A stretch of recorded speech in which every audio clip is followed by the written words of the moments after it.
பட்டாம்பூச்சிக்கு பறக்கிறதுல சந்தோஷம், ஸ்டூடெண்ட்ஸ்க்கு எக்ஸாமே இல்லைன்னா சந்தோஷம், பசங்களுக்கு கேர்ள் ஃப்ரெண்டோட சுற்றுறதுல சந்தோஷம், நம்ம பொண்ணுங்களுக்கு மிஸ்டு கால் கொடுத்து பசங்க கிட்ட பேசுறதுல சந்தோஷம், வேலைக்கு போறவனுக்கு ப்ரமோஷன் கிடைக்கிறதுல சந்தோஷம், குடிகாரனுக்கு ஒரிஜினல் சரக்கு கிடைக்கிறதுல சந்தோஷம். எனக்கு பெண்கள் வேலைக்கு போறதாங்க சார் சந்தோஷம். சந்தோஷம்னா என்னங்க சார்? வாய் விட்டு சிரிக்கிறதா? இல்ல. என்னைக்கு ஒரு பெண் தன் மனசுல இருக்க அழுத்தங்கள் குறைஞ்சி பிரச்சனைகளை மறந்து மனசு இதமாகி மற்றவங்களோட சிரிச்சு பேசுறா பார்த்தீங்களா, அதுதான் சார் சந்தோஷம். அதுதான் உண்மையான சந்தோஷம். அந்த சந்தோஷம் பெண்களுக்கு வேலைக்கு போகும்போது மட்டும்தான் கிடைக்குது. அதனால தான் சொல்றேன் பெண்கள் வேலைக்கு போறது சந்தோஷம்னு சொல்லிட்டு. எங்களை மாதிரி பொண்ணுங்க இதுக்காக தான் ஒரு முடிவு எடுத்திருக்கோம். விடிய காலையில சீக்கிரமா சுமார் 7 மணிக்கு எழுந்திருச்சு ஒரு பெட் காஃபியை குடிச்சு அம்மாவுடைய சுப்பிரபாதத்தையும் வாங்கிக்கிட்டு குளிச்சோமோ குளிக்கலையோ நல்ல ஒரு மேக்கப்பை கரெக்டாக போட்டு சென்ட்டை ஒன்று அடிச்சுக்கிட்டு அம்மா கொடுக்குற லெமன் ரைஸையும் சிப்ஸையும் எடுத்துக்கிட்டு அப்படியே போகிற போக்கில் 4 பசங்க நம்மளை சைட் அடித்தாலும் அப்படியே கண்டும் காணாம மனசுக்குள்ள ஒரு சந்தோஷத்தோட போவோம் பார்த்தீங்களா, அதுதான் சார் சந்தோஷம். அம்மா கட்டி கொடுக்கறது சிப்ஸு, இவங்க பசங்களுக்கு கொடுக்குறாங்க அப்படியே லுக்கிலேயே டிப்ஸு. பார்த்துக்குங்க. இன்னைக்கு பார்த்தீங்கன்னா பெண்களுக்கு தன்னிறைவையும் இந்த சமுதாயத்தில் கணவனால் கைவிடப்பட்ட பெண்களுக்கும் சரி, கணவனை இழந்த பெண்களுக்கும் சரி, இந்த சமுதாயத்துல வாழ முடியும் முன்னாலேயும் சொல்லிட்டு தன்னம்பிக்கையும் துணிச்சலையும் தந்து இன்னைக்கு 3 வேளை அவங்க வயிறார சாப்பிட்டு வாழ்றாங்கன்னு சொன்னா அது வேலைக்கு போறதுனால மட்டும்தான். இதை மறுக்க முடியுமா? அதனாலதான் சொல்றேன் பெண்கள் வேலைக்கு போறது சந்தோஷம் சந்தோஷம்னு சொல்லிட்டு. ஐயா, பெண்கள் வேலைக்கு போறதற்கு அது சங்கடம். அவங்களுக்கு மட்டும் சங்கடம் இல்ல, அந்த பொண்ணை கட்டின புருஷனுக்கு சங்கடம். ஆனா எங்க வீட்டில் ஏன் பொண்டாட்டி காலையில விட்டியா கிளம்புற 4 மணிக்கெல்லாம் எந்திரிச்சிருவாயா. 4 மணிக்கு அதுக்கு ஒரு கைத்தட்டல் கொடுங்க. இதுக்குதான் அவசரப்பட்டு கைத்தட்டப்படாது. 4 மணிக்கு எந்திரிச்சுட்டு எண்ணி எழுப்பி விட்டுட்டு அவப்படுத்துருவா. நான் தண்ணி பிடிச்சி வைக்கணும், அந்த பொண்ணு பாணியில தண்ணி பிடிச்சி வைக்கணுமா, காப்பி போடணுமா, சுடு தண்ணி போடணுமா, ட்ரெஸ் எல்லாம் எடுத்து வைக்கணுமா. அவங்க 6:30 மணிக்கு மெதுவாக எந்திரிப்பாங்களாம். 6:30 ஆயிடுச்சா உடனே காஃபியை கொண்டு போய் கொடுக்கணும். அப்புறம் போய் குளிப்பாங்க. அதுக்கப்புறம் கிளம்பி வருவாங்க, மேட்சா ட்ரெஸ் பண்ணுவாங்க, என் வண்டியில் உட்காந்துக்குவாங்க. நான் பாரம் தாங்க முடியாம முன்னாடி ஒரு டிவிஎஸ் வீட்டில் எவ்வளோ பேருக்கு இடம் இருக்கும். அப்புறம் கொண்டு போய் பள்ளிக்கூடத்தில் விடணும். பள்ளிக்கூடத்தில் விட்டு அங்கே என்ன பெரிய வேலையா? அந்த புத்தகமே இல்லை, அங்கே என்ன வேலை?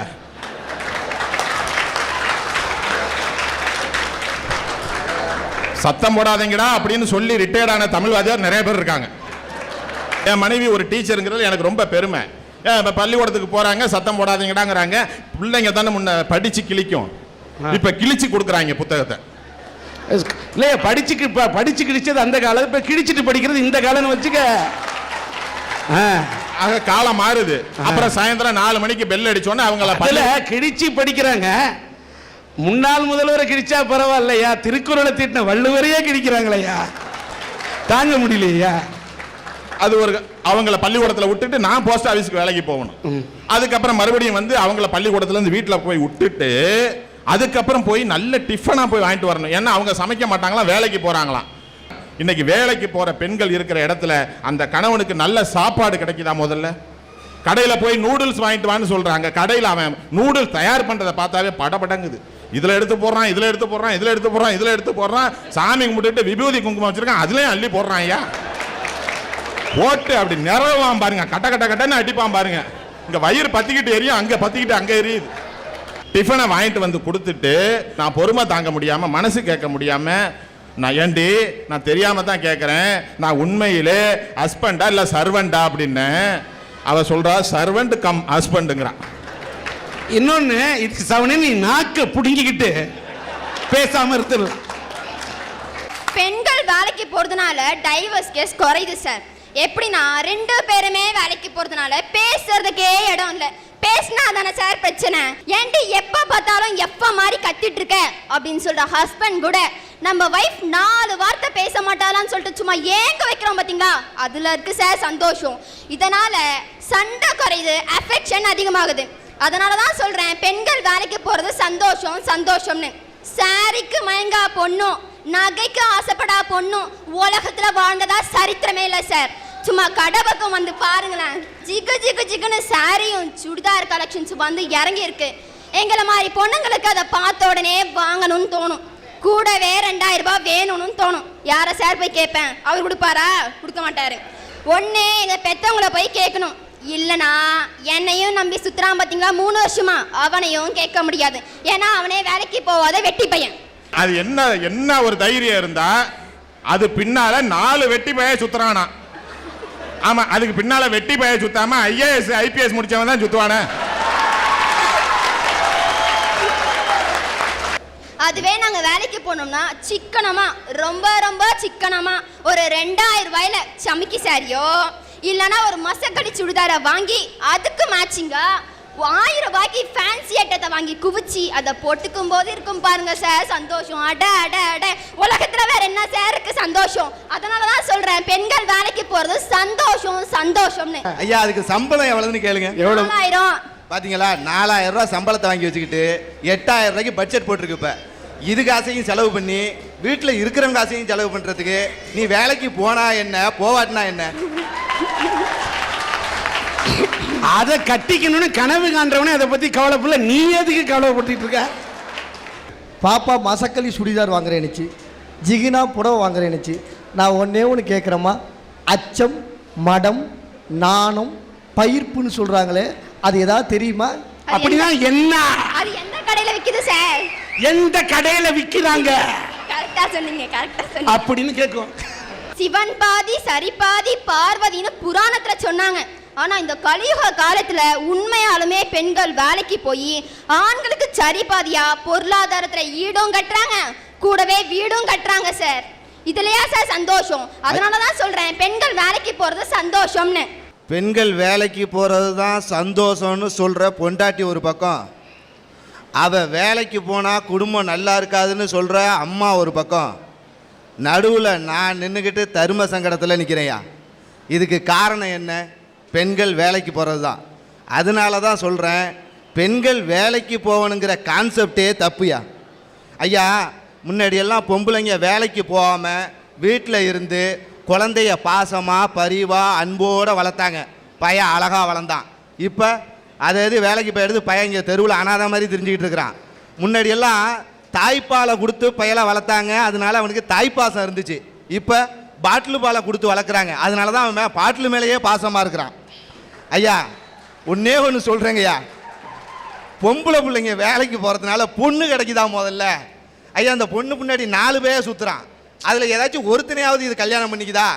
4 பேர் சுற்றுறான்னு சொன்னாங்க, ஒருத்தனை கல்யாணம் பண்ணால் மற்ற 3 பேருக்கு சங்கடம். அதனால தான் நாங்கள் எல்லாரையும் விட்டுட்டு வெளியில் ஒருத்தனை பார்த்து கல்யாணம் பண்ணுறோம். இது தப்பா? பெரிய தியாகி நீ. ஐயா, அந்த 4 பேரை தான் கல்யாணம் பண்ணல, வீட்டில் ஒருத்தன் அந்த பொண்ணு முன்னாடியே தாய் மாமன்னு ஒருத்தன் சுற்றிக்கிட்டு இருந்தான், அவனையாவது கல்யாணம் பண்ணிக்குதா? அதுவும் கிடையாது. இந்த பொம்பளை பிள்ளைங்க வேலைக்கு போயிட்டு கையில் சம்பளத்தை வாங்கின கையோட இந்தியாவில் இருக்கிறவன்லாம் ஆம்பளை இல்லைன்னு முடிவு பண்ணிடுது. அமெரிக்காவில் மாப்பிள்ளை இருக்கானா, சிங்கப்பூரில் மாப்பிள்ளை இருக்கானா, துபாய் குறுக்கு செந்துக்குள்ளே மாப்பிள்ளை இருக்கானா அப்படின்னு பார்த்து வெளிநாட்டுக்காரனோலையா கல்யாணம் பண்ணிக்கிட்டு போயிடுது. இந்த பிள்ளைகளை கல்யாணம் பண்ணிக்கிட்டு நம்பாலே 4 நாளில் குடும்பம் பண்ண முடியாது. அவன் அழைச்சிட்டு போய் என்ன பண்ணுவான், 3 மாதம் வச்சுருந்து முடியலைன்னு திரும்ப இங்கே அனுப்பி விட்டுறான். இதுக்கெல்லாம் காரணம் என்னங்கய்யா? பொம்பளைங்க வேலைக்கு போனதுனால தானே. அதனால தான் சொல்கிறேன், பெண்கள் வேலைக்கு போகிறது சங்கடம்னு. ஐயா, நீங்கள் டிவியில் பார்ப்பீங்க, பெண் மாப்பிள்ளை வரன்கள் வேணும்னு ஒரு நிகழ்ச்சி நடக்குது. அன்னைக்கு நான் பார்க்குறேன், ஒரு பொண்ணு சுருவாட்டில் எரிஞ்சிக்கிட்டு இருக்கையிலே எந்திரிச்சு வந்தது மாதிரி ஒரு மூஞ்சி அது உக்காந்துருக்கு. அப்போ அவர் சொல்கிறாரு, உங்களை பற்றி நீங்கள் அறிமுகப்படுத்திக்கங்கம்மா அப்படின்னு. அப்போ அதை அறிமுகப்படுத்துது பாருங்க. ஐயா, என் பேர் ரேகா, எனக்கு ஒரு அப்பா ஒரு அம்மா, எனக்கு வரப்போகிற மாப்பிள்ளை தனியார் கம்பெனியில் வேலை பார்க்கணுங்கிற அவசியம் கிடையாது, என்னை நல்லா பார்த்துக்கக்கூடிய, என்னை குணமாக கவனிச்சிக்கக்கூடிய, என் வீட்டில் எல்லா வேலையும் செய்யக்கூடிய, எனக்கு அப்போ இப்போ தேவைப்படுறதெல்லாம் வாங்கி கொடுக்கக்கூடிய, எங்கள் அப்பாவையும் அம்மாவையும் நல்லா பார்த்துக்கக்கூடிய ஒரு மாப்பிள்ளை வேணும்னு கேட்குதுங்கய்யா. ஐயா, அவ அப்பா அம்மாவை இவன் பார்த்தானா ஓ அப்பா அம்மாவை எந்த ஆசிரமத்துங்களே கொண்டு விடுறது?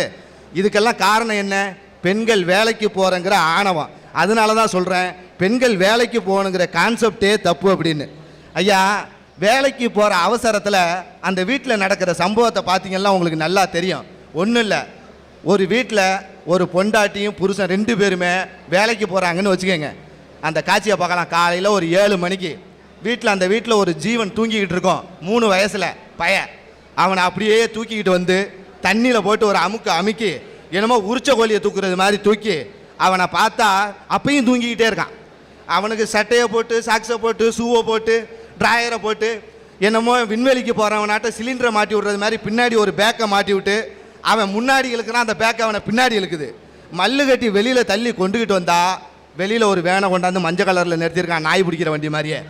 மல்லு கட்டி வச்சு அதில் திணிச்சு அவனை ஏற்றி விட்டு ஜன்னல் வழியாக நின்று அந்த வீட்டை பார்க்குறான். அந்த பையன், ஆடா பாவியலா, செத்த நேரத்தில் வேலூர்லேருந்து பாளையங்கோட்டைக்கு மாத்திர கைதி மாதிரியே நாக்கிட்டியலாடா அப்படின்னு பார்க்குறான் ஒரு பார்வை.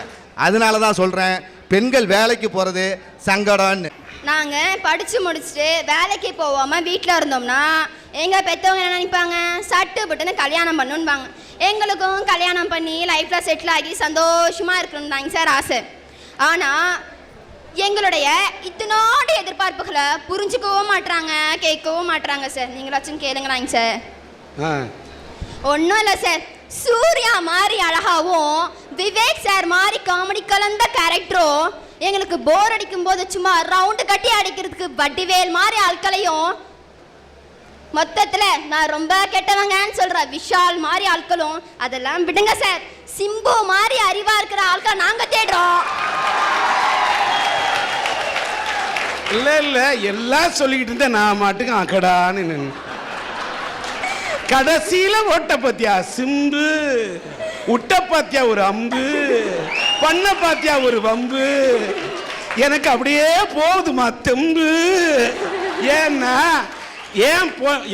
என் பொண்ணு தமிழ் இலக்கியாவுக்கு நல்ல மாப்பிள்ளை தேடிட்டு இருக்கேன், என் பையன் சிலம்பரசனுக்கு நல்ல பொண்ணு தேடிட்டு இருக்கேன். இந்த நேரத்தில் இப்படிலாம் வம்பு பண்றீங்க ஐயா. இறைவனர்களால நல்ல, நீங்க ஒண்ணு கவலைப்படாதீங்க.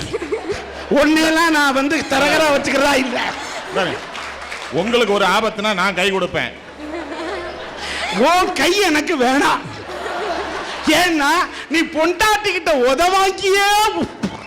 ஐயா அதுக்கெல்லாம் ஒரு கொடுப்பனை வேணுயா. அதுக்கு கொடுப்பனை இல்லையா, படிப்பனை வேணுயா. ஆமா, ஒரே ஒரு செய்தியை மட்டும் சொல்லிடுறேன். அதாவது சிம்பு மாதிரி மாப்பிள்ளை வேணும்னு கேட்டுச்சுல்ல, சான்ஸே இல்லை, அவ்வளவுதான்.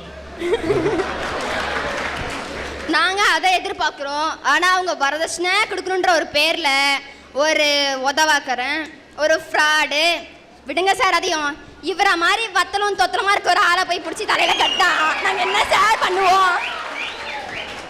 நான் போயிடுறேன். புரிஞ்சுக்கிட்டா சரி. உட்கார். என்னைய பார்த்து வத்தல்னு சொன்ன பாரு, நல்ல கண்டாக்டரா போய் பாருப்போ. பெத்து படிக்க வச்சு ஆளாக்குன ஒரு பொண்ணு வேலைக்கு போய் ஒரு வேளை கஞ்சி ஊத்த மாட்டாளான்னு சொல்லி கனவு காண்ற பெத்தவங்களுக்கு ஒரு வேளை கஞ்சி ஊத்தி சந்தோஷப்படுத்துறமே, இது இல்லையா சார் சந்தோஷம்? சார் ஒரு வேளை கஞ்சி தான் ஊற்றுவியா குடியிருந்த கோயிலுக்கு? உன்னால அதான் முடியுமாம்மா? ஒரு வேளை சோறு கூட போட மாட்டியா? சார் பெத்த அம்மா அப்பாவுக்கு கஞ்சியும் ஊற்றுவோம், பம்பு பண்ணுற மாமியாருக்கு பாலையும் ஊற்றுவோம். இப்போ அவங்களுக்கு பால் ஒன்றுமா கஞ்சி ஒன்றுமான்னு கேட்டு சொல்லுங்க சார். நல்ல வேலைம்மா, நீ எனக்கு மருமகளா வாய்க்காம இருக்க பாரு, நான் பண்ண புண்ணியம்மா. அதை நீங்க சொல்லாதீங்க, உங்க புள்ள முடிவு பண்ணட்டும். ஏன் புள்ள? இந்த காலத்து பெண்கள் கஞ்சி ஊத்துனாலும் பரவாயில்ல, பால் ஊத்துனாலும் பரவாயில்ல. இந்த பாருமா, என் பையன் ஆம்பளை சிங்கம், உன்ன மாதிரி அசிங்கமா ஒரு பொண்ணை தேர்ந்தெடுக்கவே மாட்டான். இந்த மாதிரி வந்து 1000 சங்கடம் வரதான் செய்யும். அதையும் நாங்கள் தாண்டி பேசுகிறோம் பார்த்தீங்களா, அதில் இருக்கு சார் சந்தோஷம். சார் ஒன்றும் இல்லை, எல்லாரும் சங்கடம் சங்கடம் சங்கடம்னு பேசுகிறாங்க. என்ன சங்கடம்? சங்கடத்தை செருப்பு மாதிரி கழட்டிட்டு கட்டாயன்ற எண்ணத்தை கை கழுவிட்டு கடமையோட போய் வேலை செஞ்சு பாருங்க சார், அங்கே கிடைக்கும் சந்தோஷம். வாழ்க்கைனா என்னன்னு கேள்வி கேட்கும் போது கட்டாயம் ஏற்படுது, அது வாழ்ந்து பார்த்து விட தேடும் போது சங்கடம் ஏற்படுது. ஆனா வாழ்க்கையினுடைய முடிவு சந்தோஷத்துல மட்டும்தான் சார் முடியுது. அதனாலதான் சொல்றேன், பெண்கள் வேலைக்கு போறது சந்தோஷம் சந்தோஷம் சந்தோஷம் மட்டும்தான் சொல்லி